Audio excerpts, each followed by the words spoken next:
Hello everyone, আজকে আমি তোমাদের সঙ্গে শেয়ার করব ডালের হালুয়া রেসিপি। তাহলে চলুন আর দেরি না করে আজকের রেসিপিটা দেখে নেওয়া যাক। আজকের রেসিপির জন্য আমি ছোলার ডাল সিদ্ধ করে নিচ্ছি।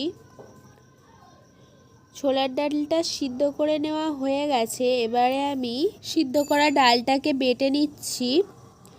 সিদ্ধ করা ডালটাকে আমি মিক্সির মধ্যে বেটে নিয়েছি, আপনারা চাইলে শিলনোড়াতে বেটে নিতে পারেন। দেখুন, সিদ্ধ করে নেওয়া ডালটা বেটে নেওয়ার পরে কতটা শক্ত হয়েছে, মনে হচ্ছে যেন এখনই সন্দেশের মতো কেটে নেওয়া যাবে।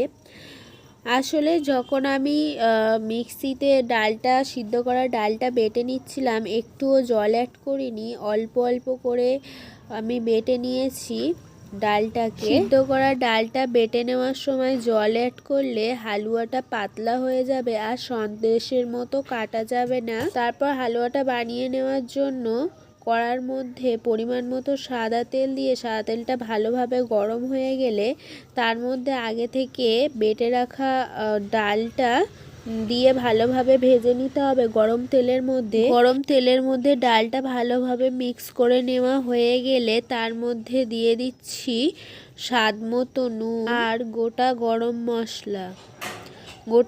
মশলাটা আপনারা গরম তেলের মধ্যেই দিয়ে দিতে পারেন চাইলে।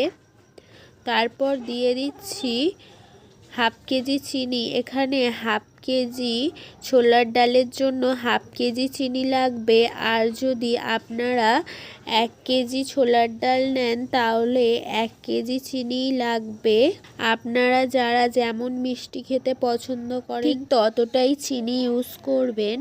ডালটা ভাজার সময় ডালের মধ্যে কোনোভাবেই জল অ্যাড করা যাবে না, কারণ জল অ্যাড করলেই হালুয়াটা পাতলা হয়ে যাবে। সেই ক্ষেত্রে কি হবে, হালুয়াটা সন্দেশের মতো আর কাটা যাবে না, পাতলা হয়ে যাবে। হালুয়াটা নাড়তে নাড়তে ঠিক এক পর্যায়ে স্মুথ হয়ে আসলে হালুয়াটা নামিয়ে নিয়ে একটা বড় পাত্রের মধ্যে বিছিয়ে দিতে হবে। তারপর হালুয়াটা ঠান্ডা হয়ে গেলে বরফির আকারে কেটে নিলেই ডালের হালুয়া বা ডালের বরফিটা রেডি হয়ে যাবে। আজকের রেসিপিটা এই পর্যন্তই। সম্পূর্ণ ভিডিওটি দেখার জন্য ধন্যবাদ।